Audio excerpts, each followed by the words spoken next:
नगरसेवक ह्या पोस्टसाठी लढण्याचं कुठून मोटिवेशन आलं? तुम्हाला का वाटलं का ही तुमच्यासाठी सर्वात बेस्ट पदवी असेल? बघा, नगरसेवक ही कन्सेप्टच कुणाला आजपर्यंत कळाली नाही असं मला वाटतं.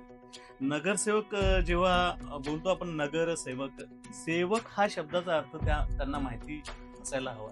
नगरसेवक झाल्यानंतर बरेच लोक असे वाटतात की मी नगरसेवक झालो म्हणजे मी माझ्या एरियाचा राजा झालो की काय, आणि राजा होण्यामागे मग त्यांचा ओरा वाढतो. त्यांना वाटतं की मी मोठी गाडी घेऊन फिरणार, लोक माझ्या मागे धावणार. ऍक्च्युली तो संबंध न ठेवता लोकांमध्ये जाऊन लोकांची कामं करा, लोकांची समस्या जाणून लोकांसाठी काम करा आणि त्यांची सेवा करा, म्हणून तो सेवक म्हणून त्याला संबोधलं जातं. आणि संबोधल्यानंतर नगरसेवक त्या नगराचा तो सेवक असतो. ह्या आपल्या थिंकिंगने लोकांपर्यंत जा आणि त्यांची कामं करा असं मी समजतो. म्हणून मी नगरसेवक होण्याचा माझा मार्ग अवलंबला.